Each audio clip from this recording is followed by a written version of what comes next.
So, hey guys, today we're talking about content creation, specifically about just Yu-Gi-Oh videos in general. So, the first thing that uh, I think is not really easily solved is that a lot of people just, if you look at Yu-Gi-Oh, the game is, well, in general, really complicated. So, if you are not even a player of Yu-Gi-Oh, I don't know, is a video really like palatable? We're struggling out here. But is it really palatable? Is it easy to watch? Is it easy to understand what's going on? Do you really get enjoyment out of watching something where you just can't understand like just anything, right? So we'll just go with, for example, even if I were to be playing a relatively simple deck like Dark Magician, to really understand like what's going on in a duel, you would need to understand the cards being played, the cards not being played, the cards being shown, and of course, I guess kind of overlaps with something I said earlier, but the cards not being shown as well. So if we see Dark Magician, we also know that likely that we might be seeing a Eternal Soul, we might be seeing like a Magician's Soul, we might be seeing Dark Magical Circle or whatever, right? It doesn't super matter right here. But just in general, if I'm playing Dark Magician and let's say it's a gameplay kind of video, right? If I'm activating Magician Soul's effect, it's just going to like Mach 5 spam out like a bunch of monsters and then just end on whatever end board. My end board could literally be super impressive or super mid. It doesn't really matter if you don't know Yu-Gi-Oh! It's just not going to mean much, right? No matter what the end board is, it's just going to be shiny cardboard to you, right? And you probably just don't know what it'll do either. It's just going to look like flashy colors and animations. So that's about it. And then at the end of this, you'll just see a windscreen, essentially, right? And you'll have understood the game no better than when you started or before you started. So, watching the video, right? And if I take the time to explain every little detail at the same time, I think it becomes a little bit bothersome to like anyone who does know what's going on, right? So that is a little bit annoying. But I guess it also helps if someone's mostly just listening and not really watching the visuals. So describing, I think, not that big of a deal, not that big of an issue. Well, if you can do it somewhat well, which I think you can practice at least, right? But in terms of just people not being able to tell what's going on is pretty bad just for content creation in general, in my opinion. So I could be doing any kind of combo. Doesn't really matter. My opponent's not going to, or not my opponent. My just a random new viewer is not going to really understand what's going on at all because you do not play Yu-Gi-Oh. So you don't understand what's going at all. Like when I go to battle and something happens, it's not going to be immediately clear what's going on there either necessarily. If you don't like perhaps know all the effects. So for example, I might have like a 5k guy on my field. Like, I don't know, let's go with like a Utopia made with Utopia double, and then my opponent has Crusadia Avramax. Why is this guy uh, not just going into battle and running over like this guy's monster for game? He has like 2,000 life points, and that's the difference between the attack points there. Why no attack for game?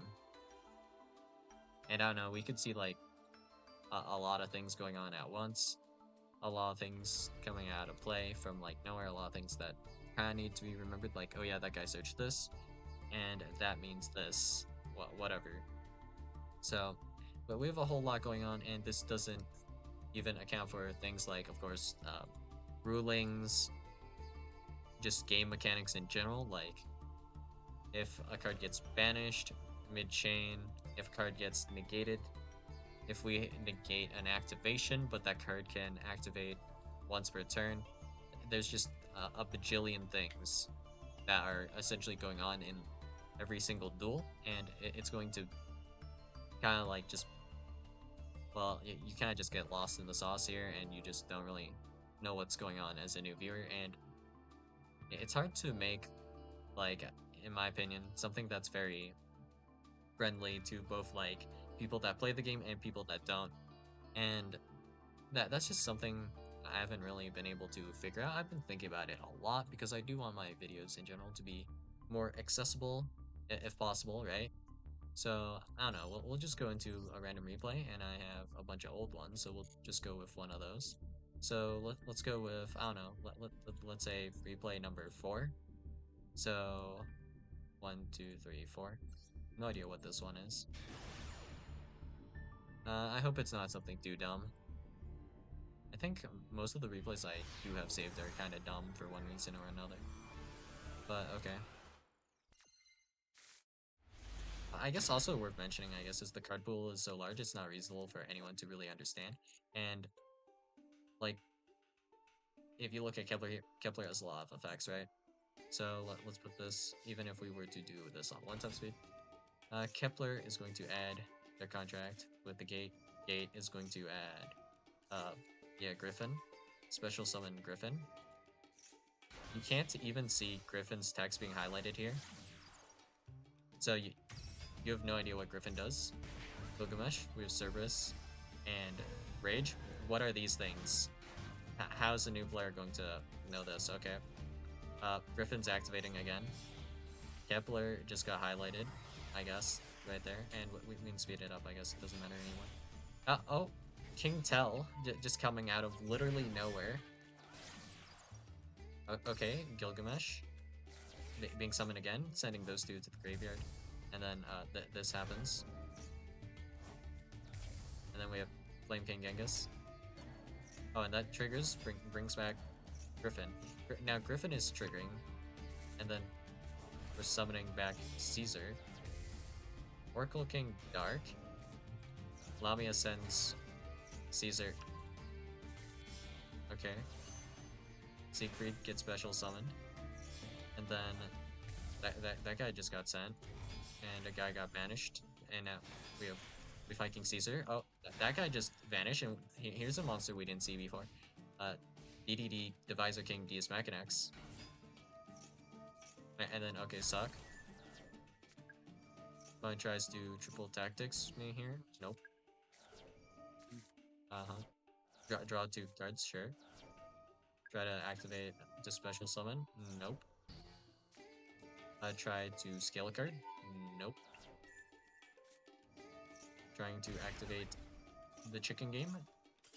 And I can suck that, and if they have another like thing they want to attempt to scale, we can suck that too. We have 2 more, I guess, overall from this point. But yeah, it just looks like flashing colors, you know? It's essentially the like if I were to look at a guy spinning a pen or something, right? It, it's pretty cool, the pen is spinning, right? But you don't really get how they're doing it. It's just like, you know, they're spinning a pen. That's about it. But I mean, Yu-Gi-Oh is a bit more than just like, you know, just the flashy animations. There's like usually depth in the interactions. So in case of that video, it's kind of hard to express, for example, how Deus Machinax is able to actually uh, essentially suck up my opponent's cards in that case. It was only able to suck them up because of specifically the wording on the effect here, where we're able to attach that opponent's card, specifically because it's saying when a monster card your opponent controls activates its effect, that uh, that counts pendulum scales, despite them scales being treated as essentially uh, continuous spells. I am able to suck them because they are still monsters as well, but not monsters in the sense that like they would get negated by skill drain. They're treated as spells, but they're still monster cards, although they are not monsters, if that makes sense. And then we're able to not hard once per turn, just once per chain, keep sucking up these scales. So that will probably get lost. And then my opponent might also, in certain games with DD in particular, this happens a lot. If we have our High King Genghis, the last line of this card right here, this spooks a lot of people. Once per your turn, when a spell trap card or its effect is activated quick effect, you can negate the activation. This probably gets overlooked a bit, and my opponent might not fully read this. And this has won me games a few times. So this is once per your turn. So essentially, the controller of Genghis, only on their turn is this a quick effect and activatable to be a spell trap negate. Otherwise, this is just the big guy that does nothing. Yeah, that can kind of get lost. And a lot of these cards have like a lot of effects. So if I explain it all, it's pretty insanely impossible to explain everything that's going. I can not reasonably in like 10 minutes explain like the summoning mechanics of fusion summoning, link summoning, and all of that, whilst also covering Genghis's effect and what's going on in the duel. It's pretty unreasonable to expect me to have to, like, for example, if there was a new player watching, somehow I have to explain like attack defense position because they know absolutely nothing that's going on. And even if I wanted to like really teach a new reviewer like what Yu-Gi-Oh is all about, is just going to be a pain in the ass because there's just so many mechanics and things just to cover because I guess the game has a lot going on. So just for example, we might think, okay, so Zanki probably not that complicated, right? Except this is a level 5 monster. It can go into attack position, defense position. It can go into the graveyard. It can be returned to the hand. It can be sent to the graveyard. It can be destroyed. It can be destroyed by battle or card effect. It can be destroyed for the cost of a card, which is technically a thing. It can be tributed. It can be tributed for effect. It can be tributed for cost, which is just a bunch of different things. And this is a card with no actual text, by the way. And also, this is a level 5 monster, so I cannot normal summon it unless I tribute summon it. Which, in that case, I have to summon another monster beforehand, probably. Or I can use the spell that allows you to bypass needing to do a normal summon and instead like uh well, instead of needing to do a tribute summon, you just normal summon anyways. So there's that type of card effect that exists in the game. And also, because this is a normal monster, there are certain cards that kind of mesh well and vibe and work with Zanki. So there are cards that allow you to um, search Zanki as well. There are cards that work on Zanki because Zanki is specifically a normal monster. There is actually a whole lot going on here. And because Zanki has attack points and defense points, then there's also a need to technically explain every single like damage step type thing with Zanki, and also changing battle positions, right? So if I were to attack with Zanki, I cannot then make Zanki go into defense position afterwards. So I would just have to make Zanki go into defense position and not attack. That's also a thing. If Zanki attacks into Zanki, they will both be destroyed unless Zanki is in defense. Then nothing will happen. If we have the same attack and defense, uh, then uh, nothing happens, essentially. But battle will still be considered to have happened, which can matter for something like a Zeus, which this isn't, but there are effects that might care. Like if something did battle at the end of the damage step, something might happen. There are effects like that, so relevant somehow. And then because Zanki is a normal monster, its effects cannot be negated. So cards that specifically negate effect and then halve attack and defense, for example, those would not work on Zanki. And Zanki can indeed be banished face down, but if we have a token which is similar to a normal monster, that cannot be banished face down ever. Period. Cannot be banished face down for cost, cannot be banished face down for effect. So just wanted to throw that one out there because I think that's kind of for fun. But if I were to activate like Shrink or something, we actually have to care about this, and this ties into like counter traps, active negate activation versus negate effect, and then damage step ruling, and then like certain effects that happen at certain points of the damage step, like end of damage step, before damage calc. All of that stuff matters because Zanki has attack points and defense points, and also worth mentioning. I mean, if we have same attack points, both monsters get destroyed.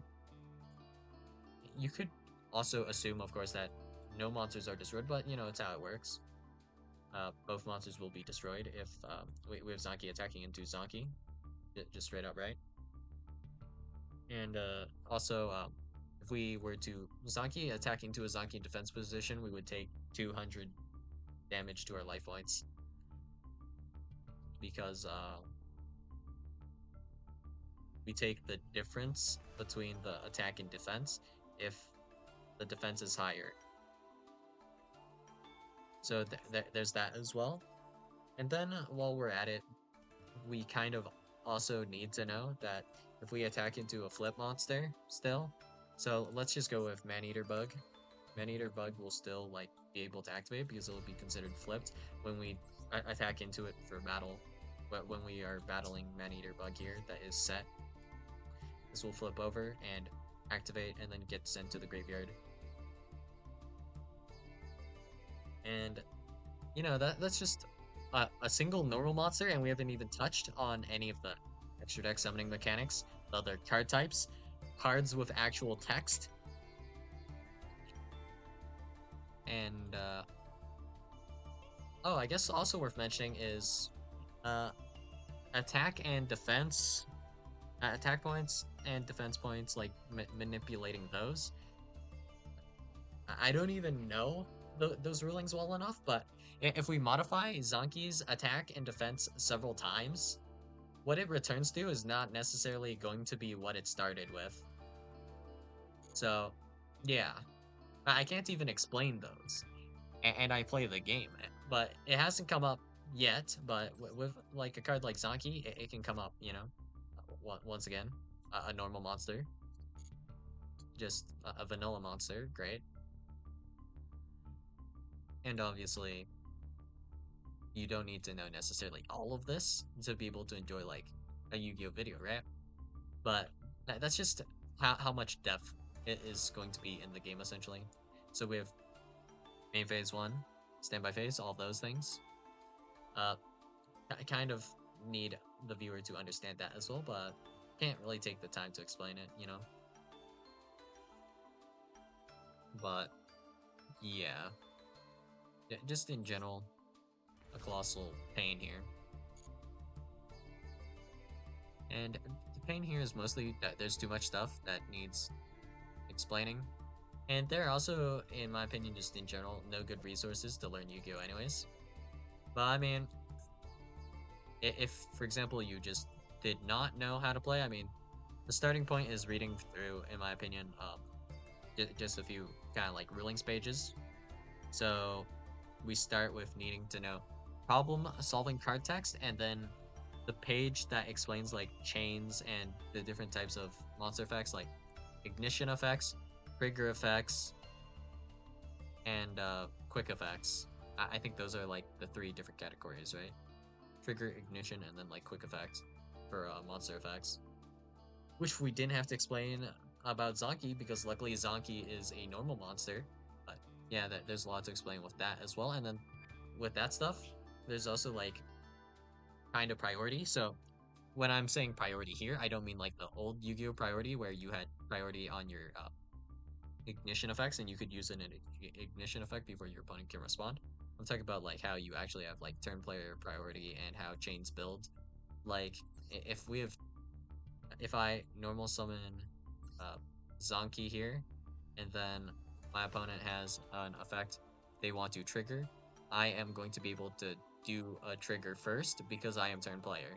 So I get to do my triggers first, and then my opponent does triggers. And there's certain triggers that we may or may not want to happen.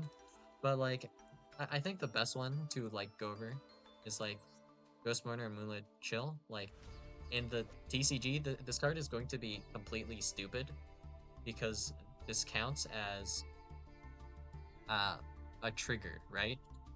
So with how priority works, this is really dumb.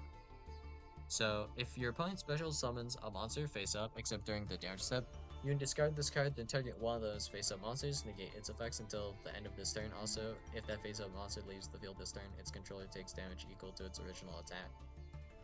So, if my opponent special summons, like, a guy on my turn, and I have Ghost Mourner and Moonlit Chill, right?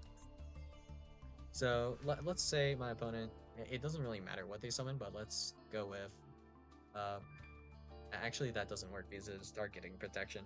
So let's go with I guess sure. Well, it has to have actually a trigger effect on summon actually, so that doesn't work.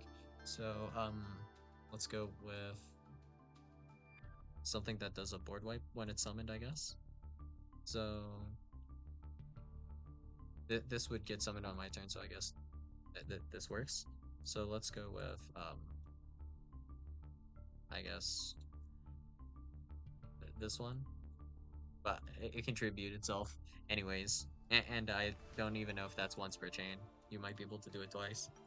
So that probably doesn't really count, I guess. What else do we have? Uh, okay. So let's just go with armed Neos, I guess. Can this be targeted?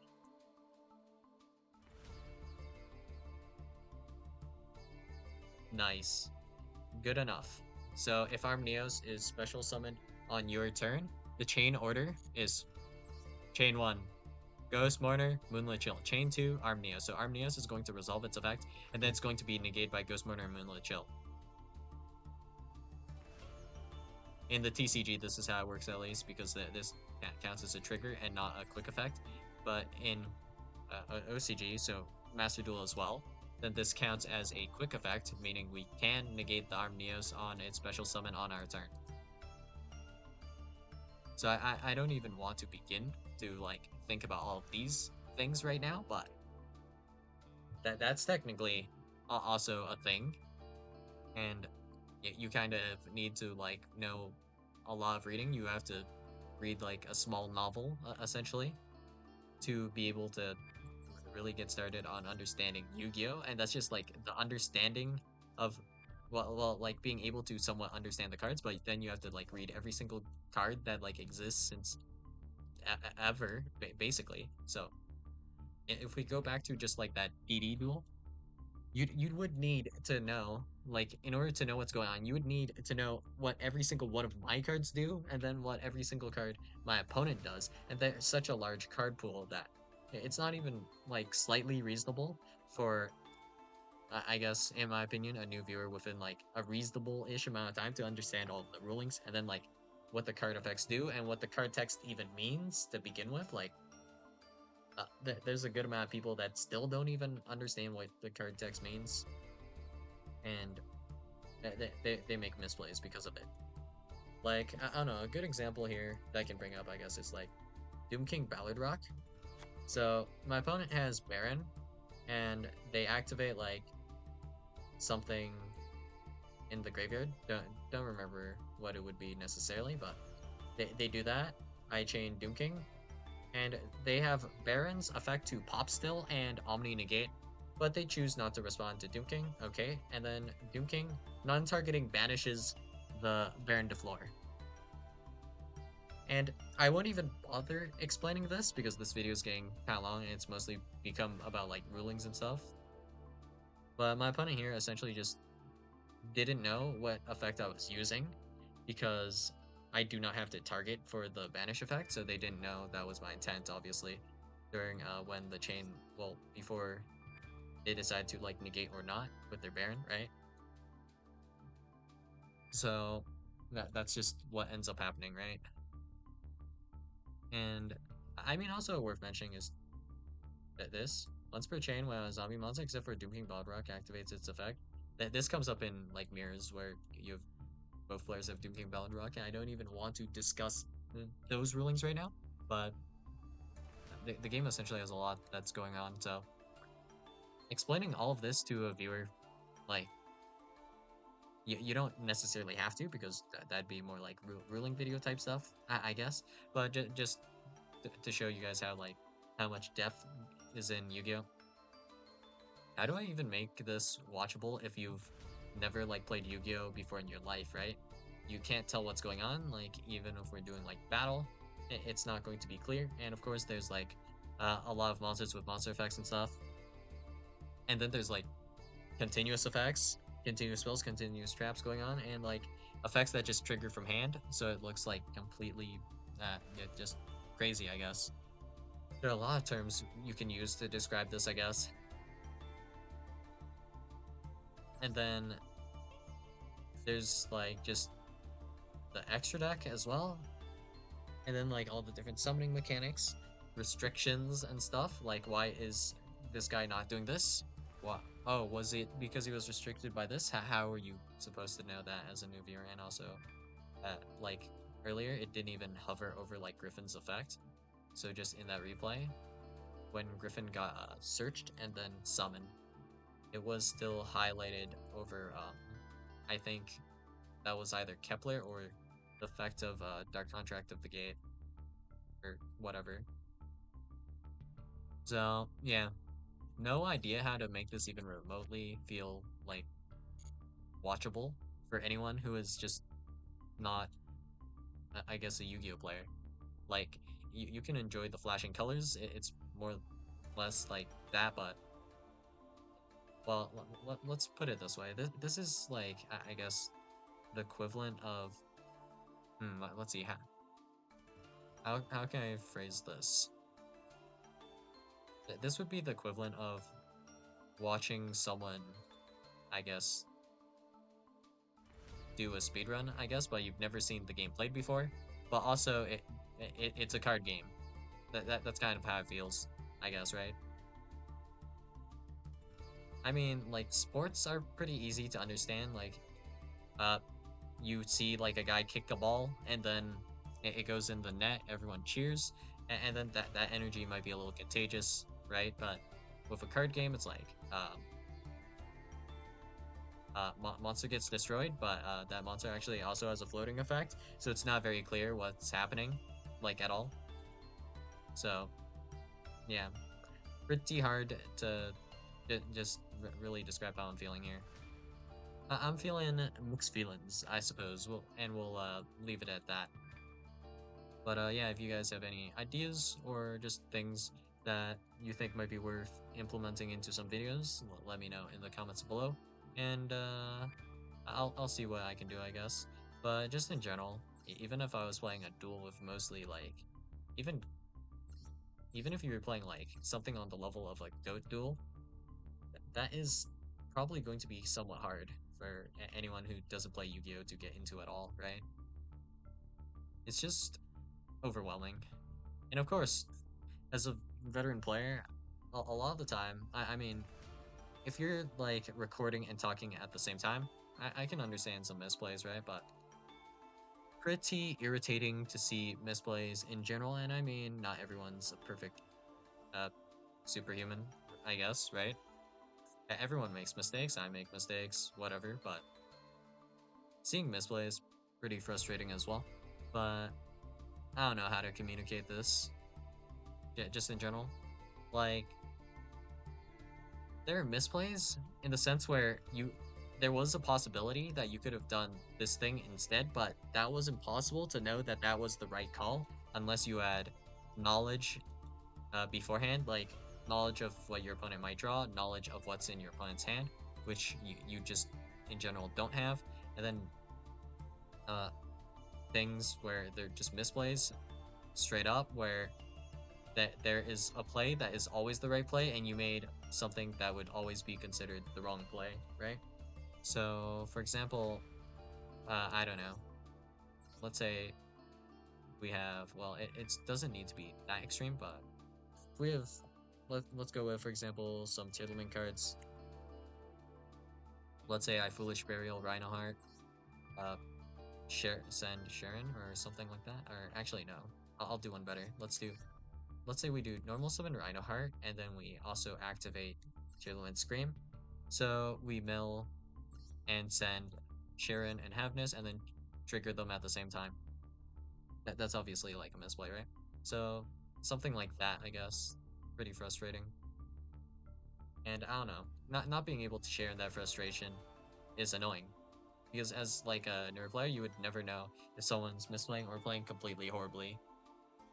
Like this plays around nothing, pretty much. There's no reason to actually do Avnish and Sharon together, like ever. I don't think. If you get like hit by a single Bestial, I guess that is the only thing you're playing around here, and that's like that kind of a maybe tier. Like that would require you to have like the ability to see into the future, I guess, because then in that case it's the correct play and you can just grab Salik with Kikalos and then just chill. But otherwise, you would want to shuffle back the Sharon and Havness and trigger only one of them. So probably trigger the Havness since it's one of, and you're more likely to mill the two of Sharon that you might have in your deck later. So a lot of things like that, right? And I mean, when you see a guy kick bad, you can tell they're kicking bad. But when a guy's playing card game bad, it's much harder for like someone not very experienced to be able to tell. And that's like one thing that is hard to like kind of express. I guess you could kind of add some like edit to make it more clear that there was a really bad fumble or something like that. I guess maybe that's doable. I guess I'll consider that, but it would really need to be explained for the most part, unless you had some clean edits. Which I mean, yeah, I don't have clean edits, so it is what it is. But yeah, just in general, pretty hard to really spread the joy of Yu-Gi-Oh! If there is joy to be spread at this point. I mean, yeah, this has got me having a bit of a headache here. But yeah, main points I want to make here are just very difficult to teach Yu-Gi-Oh!